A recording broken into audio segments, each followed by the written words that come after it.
It's time. It is time for the first big event of 1983. Welcome back to Reliving the Territories with World Class Championship Wrestling. And this is WCCW Star Wars. The big event, the monthly big event brought to you by World Class Championship Wrestling. And this month's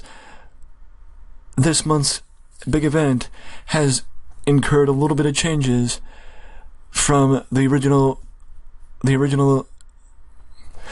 originally announced card, because I am well aware that I originally said that the Freebirds would verse the Von Erichs, with David Von Erich against Buddy Roberts, and Michael Hayes and Terry Bam Bam Gordy against Kerry and Kevin. But as you can tell, Kevin is versing Bill Irwin, and Kerry is not booked on the show, but Michael and Terry, as well as Buddy and David, are booked on the show. It is because I decided to hold off in the first month for the Freebirds interacting with the Von Erichs and making it a small part of the bigger event and a bigger part of the shows as the year goes on, rather than just jumping right in and doing it from the onset, sorry. But either way, as you can see, the show is prepared to go, so let's get going with the first WCCW Star Wars of 1983.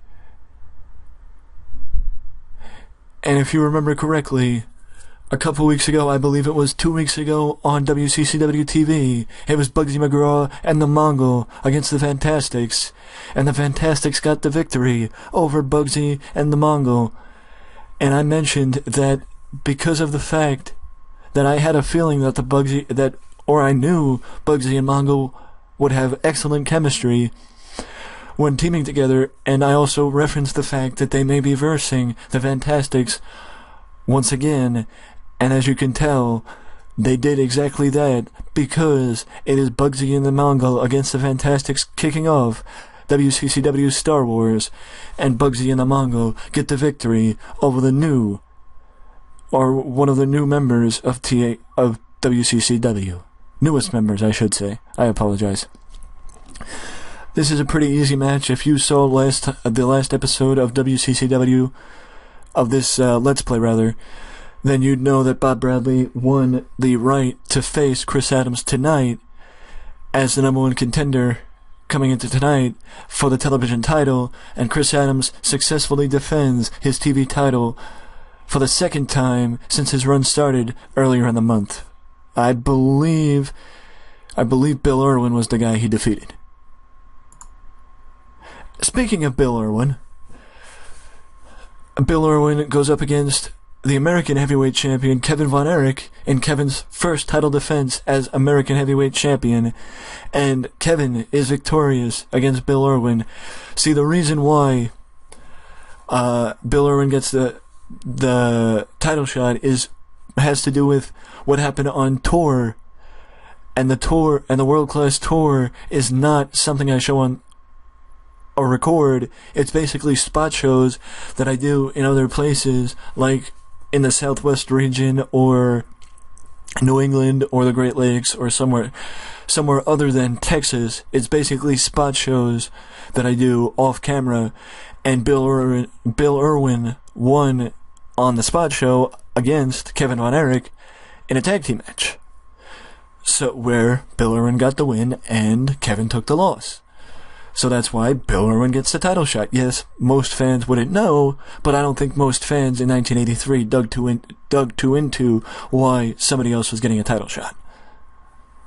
Or somebody was getting a title shot. Now we move to the next match, which is an NWA American Tag Team title match between the Guerreros and the Fabulous Freebirds, as the Freebirds get the victory with Michael taking down Mondo, and the Birds successfully defending their tag team titles against the Guerreros. And the reason why this is okay is because even though there might be a future between the Guerreros and the Freebirds, it's not going to happen for a long time. So, them losing right at the outset it doesn't change the fact that the Guerreros do have a ton of momentum coming into world class from their already established name in Texas. But either way, Gordy and Michael needed to win more, so Gordy and Michael are the ones that get the victory. Long story short with this one, this is one of the few matches that have actually been built up and have been building since the start, as El Hijo del Tejas competes in his first big event match against the great Kabuki, and luckily him and Kabuki do not have piss poor chemistry, but either way, Kabuki gets the win against El Hijo del Tejas with the help of Gary Hart. And also, if I know you can't see it, but as far as in-ring performance-wise, Del Tejas actually did better than Great Kabuki, as Del Tejas got a 65 in-ring performance and Kabuki got a 63. These two are very evenly matched and are making me very happy. Or I'm very happy, even though it was only a 65, I'm very happy with the results thus far from the feud. And I hope you're getting as into it as I am, because this feud is going to keep going for another couple months. Or just getting started. Now we move to the next match, as David Von Erich defends his NWA Texas Heavyweight title against Buddy Roberts, and Buddy Roberts is disqualified when the Birds run in and attack David Von Erich. But they don't have the numbers advantage over the Yellow Rose of Texas for too long, as the Von Erichs, Kerry and Kevin, make the save, and the show ends with a big brawl between the Freebirds and the Von Erichs. In my opinion, this is the only way the first big event since Christmas Star Wars back in December, when this feud kicked off between the Freebirds and the Von Erichs, that this is the only way, with a big brawl between the two groups, that the first Star Wars of '83 can end. So now let's see how we did. It increased our popularity in one region. Why did it only increase our popularity in one region? Well, simple. We're not showcased anywhere else, because at the start of things, territories can't be showcased anywhere else because they're only popular in one territory. Over time, the popularity changes and the popularity grows, and maybe by the end of '83, I may actually be able to get broadcasted nationwide. So we'll have to see. But as far as things go, increasing our popularity in one region, that being Texas, of course, a 70 is a good final rating for the first big event. If you can't tell, I'm still learning not only how to book, but also the best way to show my point in this series, because I'm still new to the '83 mentality, or the 1980s mentality, of not just booking, but handling talent.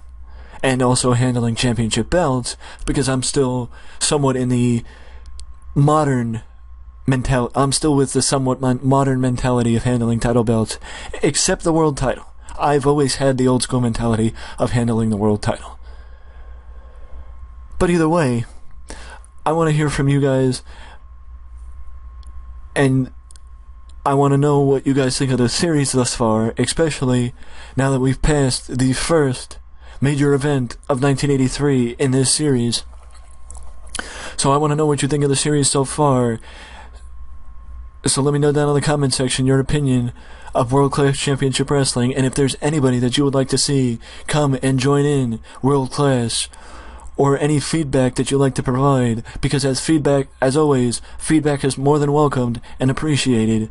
But if you don't want to leave a comment, you can always leave a like and subscribe to the channel for more content just like this that you can only find right here at Wrestling Express. Till next time. Later.